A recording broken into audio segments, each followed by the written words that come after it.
আইপিএলের দ্বিতীয় ম্যাচই চেনা মেজাজে কলকাতা নাইট রাইডার্স গুয়াহাটির 22 গজে রাজস্থান রয়্যালসের বিরুদ্ধে অজিঙ্ক্য রাহানেদের দুর্ধর্ষ জয়। হ্যালো অ্যান্ড ওয়েলকাম গরিবের ক্রিকেট জ্ঞান ইউটিউব পেজে আরও একবার সকলকে স্বাগত জানাই।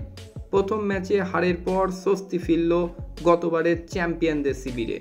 আইপিএলের দ্বিতীয় ম্যাচে রাজস্থান রয়্যালসের বিরুদ্ধে 8 উইকেটে জয় পেয়ে গেল অজিঙ্ক্য রাহানের দল। প্রথমে ব্যাট করে 9 উইকেটে 151 রান তুলেছিল রিয়ান পরাগেরা। জবাবে কেকেআর করলো 2 উইকেটে 153। জয় এলো 15 বল বাকি থাকতেই। জয়ের জন্য 152 রানের লক্ষ্যে ব্যাট করতে নেমে শুরুটা প্রত্যাশা মতো করতে পারেনি কেকেআর, তবু জয় পেতে সমস্যা হলো না। সুনীল নারায়ণের অনুপস্থিতিতে কুইন্টন ডি ককের সঙ্গে বুধবার ওপেন করতে নামেন মঈন আলী, কিন্তু বিশেষ সুবিধা করতে পারলেন না। প্রথম ওভারে একটি বলও ব্যাটে লাগাতে পারেননি তিনি। 12 বলে 5 রান করে আউট হয়ে যান এই ইংল্যান্ডের অলরাউন্ডার। তবে তিনি আউট হয়ে যাওয়ার সঙ্গে সঙ্গেই ডি ককের সঙ্গে কলকাতা ইনিংস এগিয়ে নিয়ে যাওয়ার দায়িত্ব কাঁধে তুলে নেন অধিনায়ক অজিঙ্ক্য রাহানে। প্রথম ম্যাচের মতোই আগ্রাসী মেজাজে শুরু করলেও এবার কিন্তু আর বড় রান আসেনি তার ব্যাটে। করলেন 15 বলে 18 রান, একটি করে 4 এবং একটি করে ছক্কা মারেন তিনি। 22 গজের এক প্রান্ত আগলে রেখেছিলেন কুইন্টন। 70 রানে 2 উইকেট হারানোর পর তার সঙ্গে জুটি বাঁধেন ইয়ং, আংক্রিস, রঘুবংশী। তারাই দলকে পৌঁছে দিলেন প্রতিযোগিতার প্রথম জয়ের দরজায়। ডি ককের ব্যাট থেকে এলো অনবদ্য অপরাজিত 61 বলে 97 রানের ইনিংস। 3 রানের জন্য 100 রান পেলেন না দক্ষিণ আফ্রিকার উইকেট রক্ষক এই ব্যাটার। মারলেন 8টি 4 এবং 6টি ছক্কা। অন্যদিকে রঘুবংশী অপরাজিত থাকলেন 2টি 4-এর সাহায্যে 17 বলে 22 রান করে।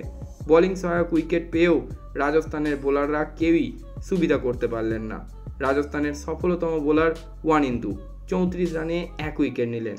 এর আগে টসে জিতে ফিল্ডিং করার সিদ্ধান্ত নেন অধিনায়ক রাহানে। ঘরের চেনা মাঠে প্রথমে ব্যাটিং পেয়ে প্রথমে খুশি দেখাচ্ছিল প্রথম 3 ম্যাচের জন্য রাজস্থানের অধিনায়ক রিয়ান পরাগকে। অসমের ক্রিকেটার বড় রান তুলতে চেয়েও ছিলেন এবং প্রতিপক্ষকে চাপেও রাখতে চেয়েছিলেন, কিন্তু রাজস্থানের ব্যাটাররা তাদের দ্বিতীয় ঘরে প্রত্যাশা মতো ব্যাট করতে পারলেন না। চেনা 22 গজে সফল হলেন না পরাগ নিজেও। শরীর ভালো না থাকায় বুধবার কেকেআরের হয়ে খেলতে পারেননি নারায়ণ। 2021 সালের পর এই প্রথম তিনি কেকেআরের কোনো ম্যাচে মাঠে নামতে পারলেন না। তার পরিবর্তন হিসাবে কলকাতার প্রথম একাদশে আসেন ইংল্যান্ডের অলরাউন্ডার মঈন আলী। তিনি বল হাতে নারায়ণের অভাব ঢেকে দিলেন। ভালো বল করলেন বরুণ চক্রবর্তীও। নাইটদের স্পিনের জোড়া ফলার সামনে অস্বস্তিতে দেখালো রাজস্থানের ব্যাটারদের। ছন্দ হারালো তাদের ইনিংস। আইপিএলের সব মাঠেই ব্যাটারদের জন্য সহায়ক পিচ তৈরি করা হয়েছে, কিন্তু বার্সাপাড়া স্টেডিয়ামের 22 গজের আচরণ অন্যরকম ছিল। বল থমকে ব্যাটে যাচ্ছে, সুবিধা পাচ্ছেন স্পিনাররা।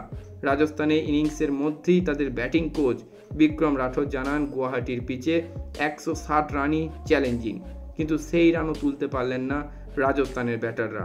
পারলে হয়তো অন্যরকম কিছু হতে পারত। প্রয়োজনীয় জুটি তৈরি করতে পারলেন না তারা। আয়োজকদের সফলতম ব্যাটার ধ্রুব জুরেল করলেন 28 বলে 33। ওপেন করতে নেমে যশস্বী করলেন 24 বলে 29। তবে অন্য ওপেনার সঞ্জু করেন 11 বলে 13। 3 নম্বরে নেমে পরাগের অবদান 15 বলে 25। এছাড়া রাজস্থানের কোনো ব্যাটার বলার মতো রান করলেন না। শেষ দিকে চোপড়ে আর্চার 7 বলে 16 করেন।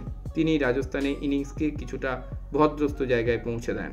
কলকাতার বোলারদের মধ্যে সফলতম বরুণ চক্রবর্তী 17 রানে 2 উইকেট নিলেন। মঈন 23 রান দিয়ে 2 উইকেট নিলেন। 33 রানে 2 উইকেট বৈভব আরোরার। হর্ষিত রানা 2 উইকেট নিলেন 36 রান খরচা করে। বোলারদের সহায়ক উইকেটেও চিন্তা থাকলো অস্ট্রেলিয়ার পেসার স্পেন্সার জনসনকে নিয়ে। 42 রান দিয়ে 1 উইকেট নিলেন তিনি। তার কাছ থেকে আরও ভালো বোলিং প্রত্যাশিত, কারণ এবছর তাকেই জোরে বোলিং আক্রমণকে নেতৃত্ব দেওয়ার দায়িত্ব দিয়েছে কেকেআর কর্তৃপক্ষ। তবুও 2025-এর প্রথম জয়টা চলে এলো গতবারের চ্যাম্পিয়ন কেকেআরের।